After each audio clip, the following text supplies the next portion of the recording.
perhaps we really are in some kind of civil war, or at least a precursor to it. And a lot of people I've gotten a lot of different responses from people when I made a video on my main channel. It kind of blew up, like 500,000 views almost, talking about the potential for a real second civil war.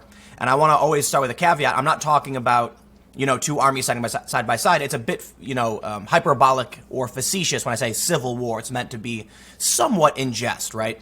Like the cultural issues and social upheaval we're seeing is some kind of big conflict. But it is also possible, based on some of the things I've heard from people, that this could just be the resource gathering phase, where lines are being drawn every day, and we're coming to the point where both sides view each other as inherently evil.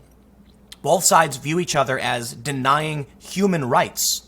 In this story from TechCrunch, there was outrage over Will Hurd, who was to keynote the Black Hat conference.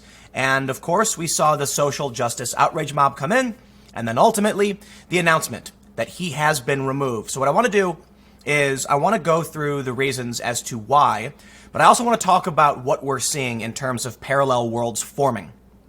A lot of people right now have a bias. It's an optimism bias. It hasn't happened before, so it can't happen now. The U.S. is resilient. Nothing bad can happen. People think this way. It is a terrible way to think. You're biased. Simply because it hasn't happened doesn't mean it can't. We don't know what will happen. I'm not saying simply because there's lines being drawn in sand, it means it. Let me rephrase. I'm not saying simply because we are seeing lines drawn in the sand, that means we are going to see some kind of dramatic conflict. I will say, however, this is a guy, Will Hurd, who is pro-life. He was just removed from a cybersecurity conference because he's pro-life. Tell me, what does being pro-life have to do with cybersecurity policy? It's very important. For those that aren't familiar, I should have done this first.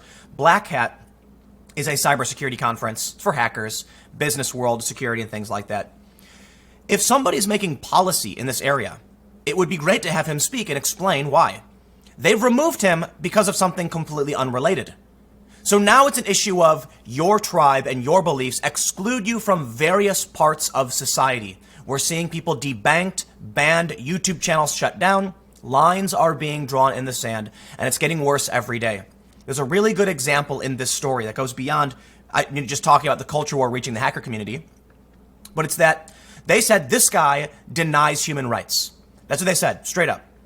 He is pro-life, and he accuses them of denying human rights. I'm not saying he's actually said this, but this is the pro-life argument that, babies are human life, and they have rights too. So which side do you think is right if they both think human rights are being denied?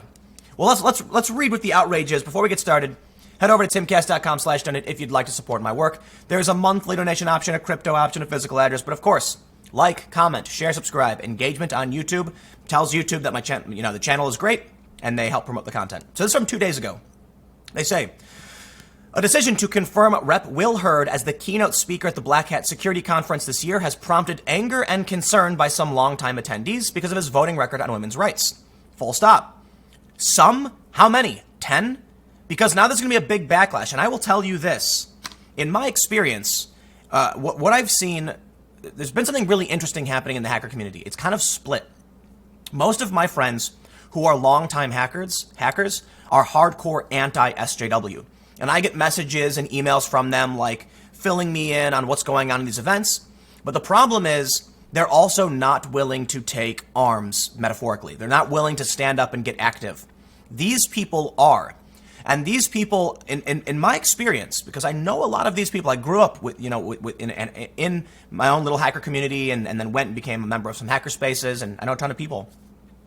The most skilled people I know tend to be anti-SJW.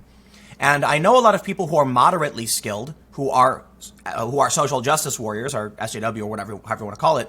And I don't mean social justice activists. I mean literally the regressive, crazy, shut everybody down, no free speech, authoritarian stuff. They're not as skilled, but they have collectives.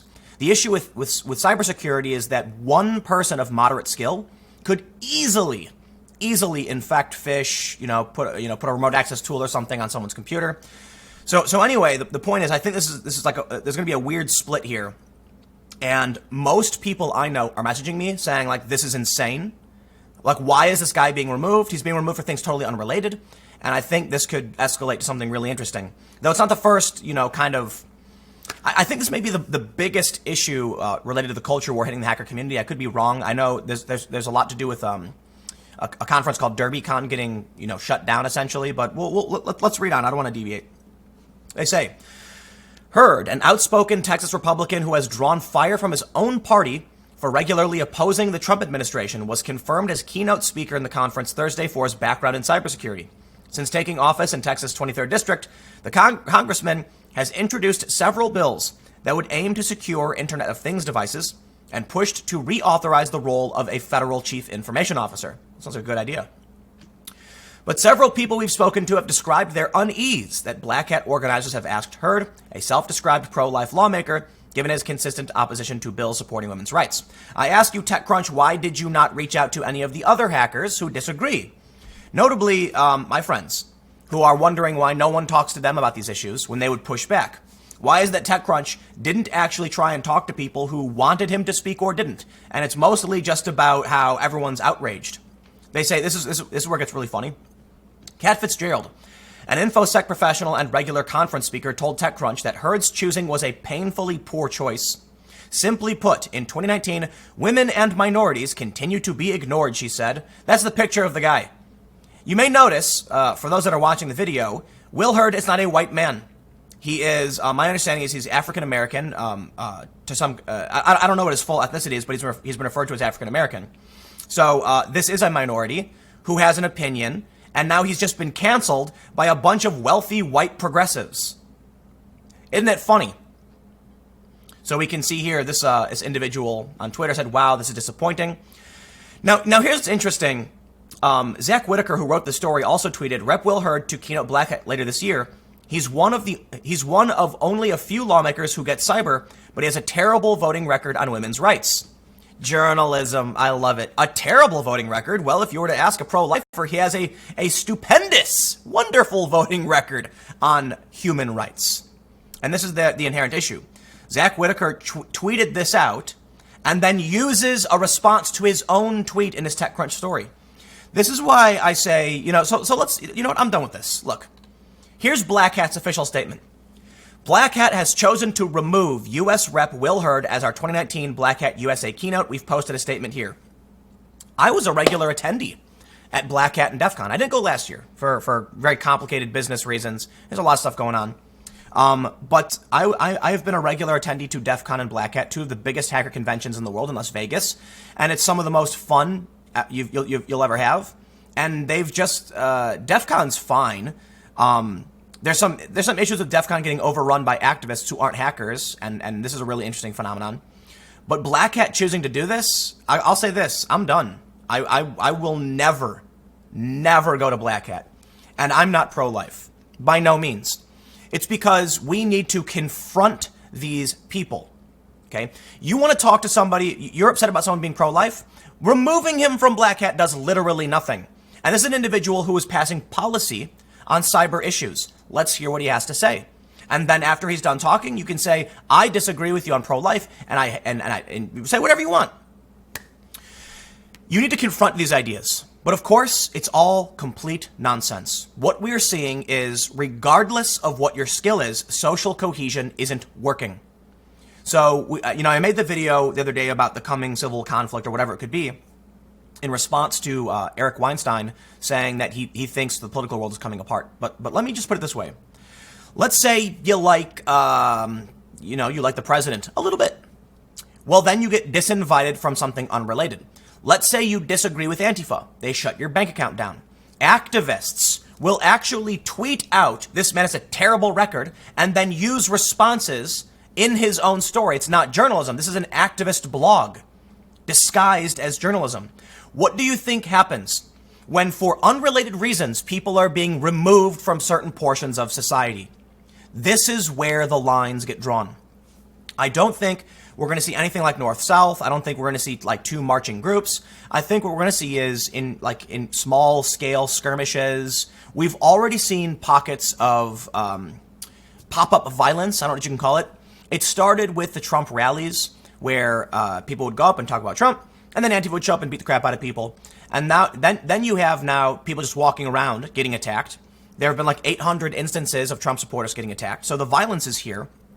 But the important issue is a division in society straight up. Let's take a look at like what happened with Mythicist last year. For those who are not familiar, Mythicist is a conference that hosts a lot of atheists, traditionally atheists, but now, commentary on the culture war and politics.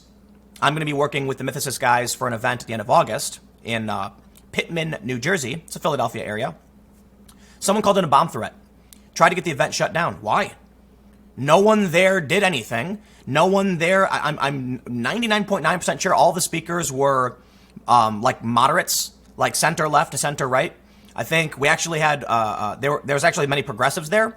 There was no alt-right. There were no racists. It was literally like liberals and some conservatives and progressives.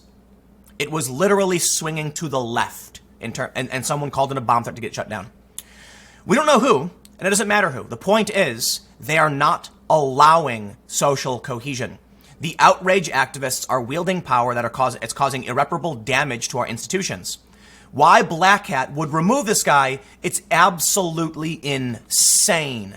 And they said some stupid nonsense about we are still fully dedicated to providing an inclusive environment and apologize that this decision did not reflect that sentiment. You're right, because you removed a minority, a keynote minority. These people don't care about the politics they're preaching. They don't. They say, oh, but we have to help the minorities. Well, he was going to keynote. That's kind of a big deal, right? Why would you do this?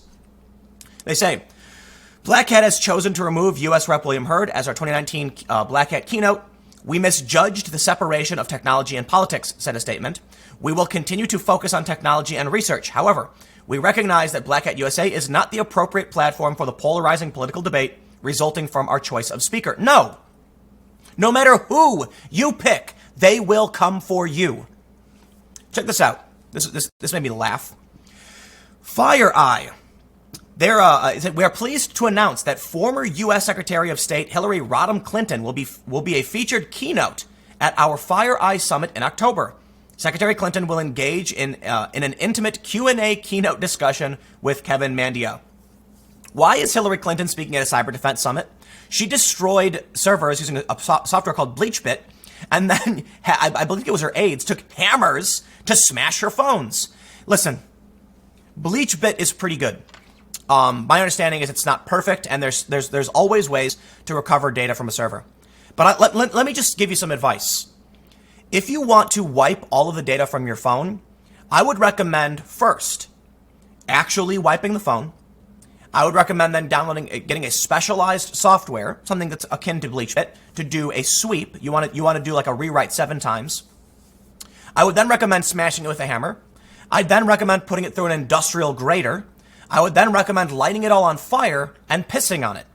Because let me assure you, smashing it with a hammer will do literally nothing to stop someone from recovering data. I mean, potentially it makes it harder, but you can actually burn a device and people are able to recover data from these things. You would be surprised.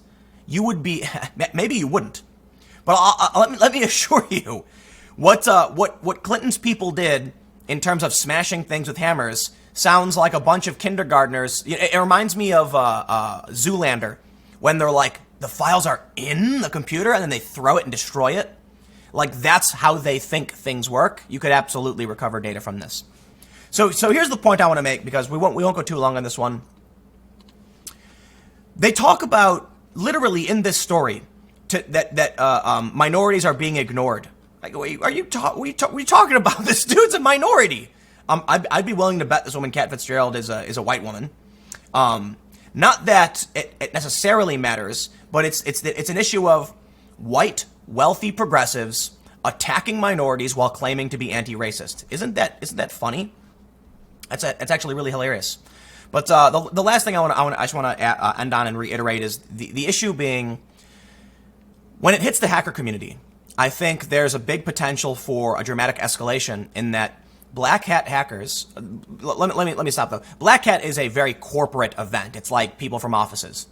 But the people who do show up, who do have these skills to actually break into systems, to phish, implanting remote access tools, taking over devices, doing really crazy things, they can do this from the shadows. They can do this overseas. It's very difficult for law enforcement to find who these people are. Which means if this really does get to the point of full-on conflict on the scale... Look, when you see Trump supporters and Antifa fighting in the streets, these are people whose skills lie, elsewhere. So they're fighting. What do you think happens when the same kind of conflict erupts between hacker communities? We're going to see data dumps, leaks, etc. And we've already seen groups go out and try and leak chat messages and emails and things like that. So I think this escalation is going to be much more insane. But again, the final thought I want to make is, if you can't even speak at a conference because you have other political values which are held by about half the country, well, I don't know where we're going. It's just the divide is getting crazier. The Democrats have took a massive shift to the left. The Republicans have been slowly veering to the right. And I think what we're going to see moving forward is both sides view each other as evil. They say, you're denying women's rights. The pro-lifers say, you're denying human rights. And you will never convince either that they're denying anyone else's rights. So what happens? If you can't come to an agreement and you're both accusing each other of violating human rights, you're going to see something really bad happen. I'll leave it there. Whatever, man. I don't know. Stick around. More segments to come. Next one at 1 p.m. YouTube.com/TimCastNews. And I will see you in the next story.